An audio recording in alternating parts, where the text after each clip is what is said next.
कि हजरत मोहम्मद का जो पूरा जीवन काल था, उस जीवन काल में उनके जीवन काल में सबसे ज्यादा लड़ाई हुई। ऐसा बताते हैं कि 84 ऐसी लड़ाई हुई जिसमें उन्होंने प्रत्यक्ष या अप्रत्यक्ष भाग लिया। 84 लड़ाई।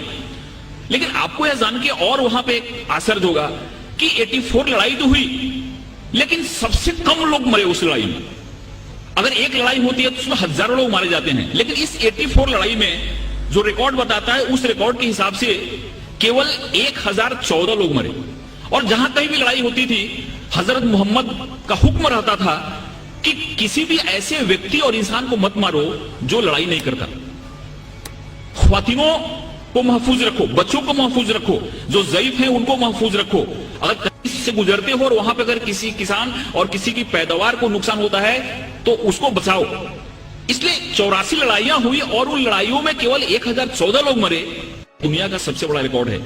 और जब प्रोफेट मोहम्मद जब मक्का में आए अपने पूरे सैनिकों के साथ, तो जिस मक्का वालों ने उनको अपमानित किया था, जिस मक्का वालों ने उनको पत्थर से मारा था, जिस मक्का वालों ने उनको उनकी जान लेने की कोशिश की थी और उनकी तकलीफ के चलते उनको हिजरत करनी पड़ी थी, उस मक्का वालों को उन्होंने प्यार से जीता।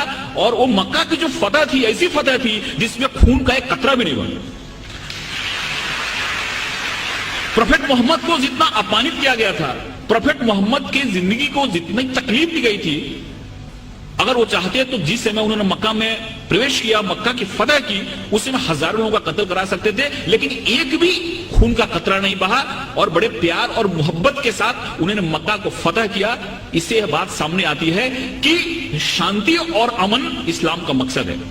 तलवार उठाई उन्होंने, तलवार इसलिए उठाई कि तलवार उठाने का उनको हुक्म था, मजबूरी थी तलवार उठाना, कि अगर तलवार नहीं उठाते तो मजहब का क्याम नहीं हो सकता। और हर एक जगह गीता में भगवान श्री कृष्ण ने अर्जुन को कहा कि तुम लड़ाई करो, अगर तुम लड़ाई नहीं करोगे तो धर्म की स्थापना नहीं हो पाएगी। अर्जुन वहां से भाग रहा था। अर्जुन ने बोला कि फिर नहीं चलाता, क्योंकि मेरे सामने तो हमारे सारे रिलेटिव बैठे हुए हैं। भगवान श्री कृष्ण ने कहा कि यहाँ पे धर्म की स्थापना के लिए तुमको लड़ाई करनी पड़ेगी, तुमको लोगों को मारना पड़ेगा। अगर तुमने लड़ाई नहीं की तो धर्म की स्थापना नहीं होगी।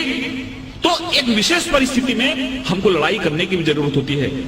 वैसे प्रोफेट मोहम्मद ने अगर लड़ाई करने की बात की तो वहां पे की जहां पे लड़ाई करना मजबूरी था, और वहां पे अगर लड़ाई नहीं होती तो शांति की स्थापना नहीं होती। इसलिए ये बात हमारे सामने आती है कि सबसे बड़ी जो बात है कि इस्लाम जहां जहां उन्होंने उनको जहां जहां वो लोगों को मार सकते थे, जहां जहां खून खराबा हो सकता था, वहां पे उन्होंने खून खराबा नहीं होने दिया। कभी कभी उन्होंने अपने को खुद अपमानित भी हुए। जैसे कि बहुत लोगों को मालूम हुआ कि सुलह हुदैबिया जो एक करार हुआ, एक जो मायदा हुआ, उसमें बहुत सारे ऐसे टर्म थे जो टर्म उनको कबूल नहीं थे, इस्लाम के मानने वालों को, मुसलमानों को कबूल नहीं थे। लेकिन प्रोफेट मोहम्मद ने कहा कि अगर यह मायदा नहीं करता हूं तो बहुत बड़ा खून खराबा हो जाएगा और उस खून खराबे से बहुत लोग मारे जाएंगे। इसलिए चलो मेरा अपमान हुआ तो चलेगा, लेकिन शांति के लिए, अमन के लिए मैं करार करता हूं, जिससे बहुत बड़ी लड़ाई टल गई। ऐसे बहुत सारे उदाहरण हैं। एक बार एक यहूदी का जनाजा जा रहा था और प्रोफेट मोहम्मद अपने लोगों के साथ बैठे हुए थे। उन्हें जब जनाजा देखा तो उठ के खड़े हो गए। उनके लोगों ने कहा कि ये तो मुसलमान का जनाजा नहीं, ये तो एक यहूदी का जनाजा है। तो मोहम्मद ने कहा, प्रोफेट मोहम्मद ने कहा, क्या यहूदी इंसान नहीं होता? ये सारी चीजें हमारे सामने आनी चाहिए। उस बूढ़ी औरत की कहानी मालूम है कि उसको ऐसा लगता था कि यहाँ पे इस्लाम बढ़ रहा है, मोहम्मद नाम का ऐसा शख्सियत है जो सबको इस्लाम में ले जा रहा है, इसलिए लोग गांव छोड़ के जा रहे थे।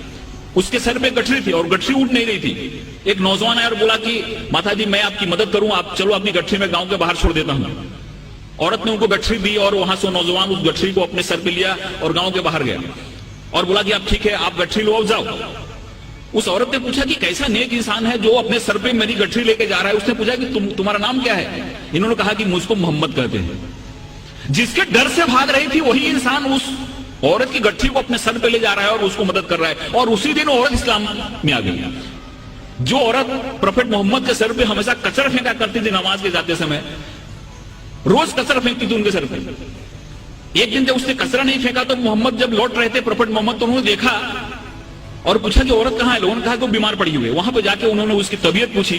उस औरत को लगा कि जिस इंसान को मैंने इतनी तकलीफ दी, जिसको इतना मैंने अपमानित किया, जिसके सर पे मैंने कचरा फेंका, वो कैसा इंसान है कि मैं मेरी तबीयत बिगड़ने पे मेरा हाल पूछने आ रहा है। और वहां पे इस्लाम उसने कबूल कर लिया। एक चीज लोगों के सामने आना चाहिए, ये जो तहम्मुल है, ये जो हमारी सहिष्णुता है, ये जो हमारा एक इंसानियत के प्रति प्रेम है, ये हदीस में और प्रॉफेट मोहम्मद की जो सुन्नत है, ये जब हमारे लोगों के सामने आती है तो हमको समझ में आता है। एक हमारे बहुत नजदीक मित्र हैं जयपुर के, उनको कई बार मैंने मुशायरे के लिए बुलाया, उन्होंने दो चीजें मुझको बताई। ये दोनों चीजें मुझको कहीं रेफरेंस मिला नहीं है, लेकिन उन्होंने बताई। उन्होंने पहला ऐसा बात कहा कि प्रॉफेट मोहम्मद की जो चचेरी बहन थी उसका नाम हिंद था, और वो ऐसा बता रहे थे कि उस समय हिंदुस्तान जो मुल्क था, इस मुल्क से वहां के लोगों को बहुत प्रेम था, और बहुत बार प्रॉफेट मोहम्मद ने इस मुल्क के बारे में सुना था, तो हिंदुस्तान के नाम से वो जो हिंद उनकी चचेरी बहन थी उसका नाम रखा गया था। उन्होंने ये भी बताया, लेकिन मुझको इसका रेफरेंस नहीं मिला। उन्होंने ये बताया कि प्रॉफेट मोहम्मद ने एक बार कभी कहा था कि वो कैसा मुल्क होगा जिस मुल्क से ठंडी ठंडी हवाएं हमारे अरब कंट्री में आती हैं। दोस्तों, ये सारी चीजें हमारे सामने आनी चाहिए। मजहब वही है इंसान जहां सलामत, यह तो शहादत नहीं है, यह गुमराही की अलामत। मासूमों का कत्ल है इंसानियत पे लानत, खौफ खा खुदा से एक दिन आएगी कयामत। दोस्तों, ये जो सुन्नत है वो हमारे सामने आनी चाहिए, ये जो उदाहरण है, ये जो मिसाल है वो हमारे सामने आनी चाहिए। और 2008 में, फरवरी 2008 में देवबंद ने एक फतवा जारी किया, एक ऐलान किया। उसमें 4000 उलेमा पूरे हिंदुस्तान के जमा हुए थे, और उन्होंने क्लियर कट कहा कि आतंकवाद जो है, दहशतवाद जो है, यह गैर इस्लामी है। इस्लाम कभी भी अनजस्ट वायलेंस को सपोर्ट नहीं करता। इस्लाम में कभी भी गलत हिंसा को सपोर्ट नहीं किया गया है। और फरवरी 2008 में उन्होंने फतवा जारी करके इस दहशतवाद को, टेररिज्म को एंटी इस्लामिक बताया। दोस्तों, मैं कुरान की 2-3 आयत आपके सामने कोट करना चाहूंगा। सूरा अल बकरा आयत 190, इसमें ऐसा फरमाया गया है कि अगर तुम पे युद्ध, तुम पे जंग अगर लादी जाए तो लड़ाई करो। अगर तुम पे जंग लादी जाए, तुम पे अगर युद्ध लादी जाए तो लड़ाई करो, क्योंकि खुदा को ज्यादती पसंद नहीं है। लड़ाई करोगे फिर भी जाति मत करना।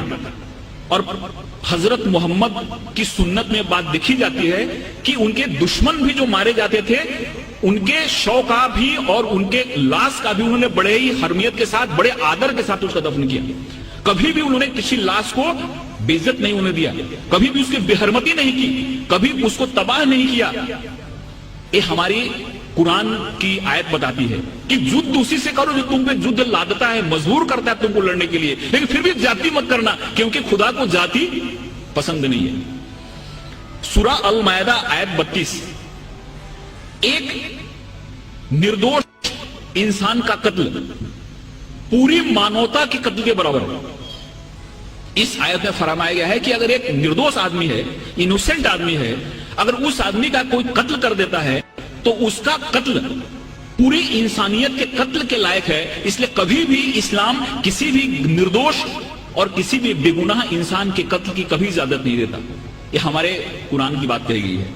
सूरा बनी इजराइल आयत 33, किसी भी इंसान की जिंदगी खुदा की दी हुई है, इसलिए बिना किसी कारण, बिना किसी वजह किसी इंसान को तकलीफ देना, किसी इंसान को मारना गुनाह है, और खुदा इसके लिए सजा देता है। ऐसे बहुत सारी आयतें हैं जिन आयतों में हमको इस सामने बातें दिखती हैं कि इस्लाम ने हमारे सामने क्या पैगाम रखा, इस्लाम ने हमारे सामने क्या संदेश रखा।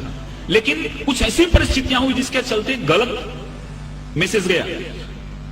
एक बड़ी फेमस किताब है, किताब का आपने नाम सुना होगा, लाइफ ऑफ मोहम्मद, B.H. हैकल ने किताब लिखी है।